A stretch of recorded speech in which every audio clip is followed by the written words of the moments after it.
할렐루야. 로뎀나무 3번 말씀 139회 직분을 회피하지 말라.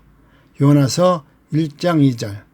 내가 주 앞에서 어디로 피하리이까. 그러나 어리석게도 요나는 하나님의 낯을 피하여 멀리 도망하려 했습니다. 요나가 여호와의 낯을 피하려고 일어나 다시스로 도망하려 하였고, 요나서 1장 3절 말씀합니다. 하나님께서 말씀하시기를 사람이 내게 보이지 아니하고 누가 자기를 은밀한 곳에 숨길 수 있겠느냐. 예수님께서는 감추인 것이 드러나지 않는 것이 없고 숨는 것이 알려지지 않는 것이 없느니라. 마태복음 10장 26절.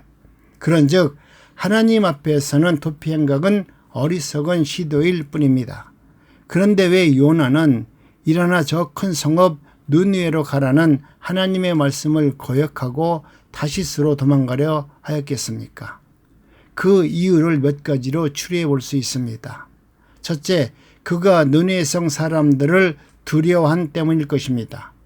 느느웨 성은 크고 강한 성입니다. 그 백성들은 포악한 자들입니다. 그들의 귀에 거슬리는 메시지를 전한다는 것은 목숨을 내어놓는 일과 다름이 없다고 생각하였을지 모릅니다. 둘째는 멀고 위험하고 알지도 못하는 초행길에 쉽게 뛰어들 수 없었을 것입니다. 셋째는 요나의 적개심 때문이라고 합니다. 혈육의 소리가 하나님께로부터 들려오는 소명의 음성을 가리운 것입니다. 유대인들은 하나님은 자기네들만의 하나님으로 생각하였습니다. 일찍부터 아수르는 유대인의 원수의 나라입니다. 유대인들은 이방인에 대하여 금수처럼 생각하고 멸시하였습니다. 그들은 이방인들과 동석하지도 않았습니다. 그러니 느느웨 성 백성들이 신적 계시의 영광에 동참한다는 것을 생각할 수도 없는 일입니다. 하나님의 축복이 유대인으로부터 다른 민족으로 옮겨가는 것이 아닌가 하는 의구심을 갖기에 충분합니다. 이것은 요나 자신이 인정하고 있는 일입니다. 요나서 4장 2절.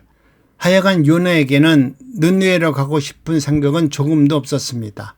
그는 다시스로 도망가기 위하여 욥바로 내려갔습니다. 욥바는 이스라엘의 유명한 항구였습니다. 마침 다시스로 가는 배를 만난지라 모든 것이 순조로웠습니다. 여러분, 착각하지 맙시다. 죄인의 길도 형통할 때가 있습니다. 악인의 길도 평안할 수 있습니다. 장애물이 없다고 하여 그것이 곧 하나님의 축복이라고 오해해서는 안 되는 경우가 없지 않습니다. 우리는 죄의 길에서도 순풍을 만날 수 있습니다. 요나는 배짱 좋게 잠을 잤습니다. 피곤해서였었는지 혹은 용케도 하나님을 피할 수 있다는 안도감에서였는지 알 수 없습니다. 그러나 불행하게도 그의 잠은 단잠이 아니었습니다. 왜냐하면 하나님 편에서 볼 때 하나님의 새 일이 시작되고 있었기 때문입니다. 다시스행 배가 욥바 항구에서 떠나기 전까지는 잔잔했던 바다였습니다. 그러나 갑자기 대풍이 불어닥쳤습니다. 우연한 바람이 아닙니다. 이 바람은 하나님 손에서 나온 겁니다. 하나님은 바람을 자기 손에 쥐고 계시다가 원하실 때면 아무 때나 불게 하십니다. 사람들은 바람이 임의대로 분다고 생각할지 모르지만 하나님께서는 그렇지 아니합니다.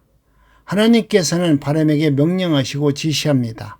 바람은 하나님의 명령에 따라 움직입니다. 성도 여러분, 부름받은 자리에 서 있으면서 도망치지 맙시다. 왜냐하면 광풍이 있기 때문입니다. 하나님께서 사명을 받았다면 충성합시다. 왜냐하면 불순종하는 자에게 광풍이 임하기 때문입니다.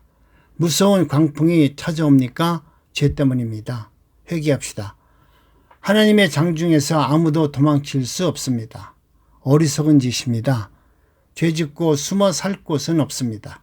그런즉 요나의 다시스행은 망하는 길입니다. 돌아서서 느느웨로 갑시다. 하나님께서 그곳에 세워주셨기 때문입니다. 하나님께서 그곳으로 가라고 하셨기 때문입니다. 우리의 직분과 사명을 회피하지 맙시다.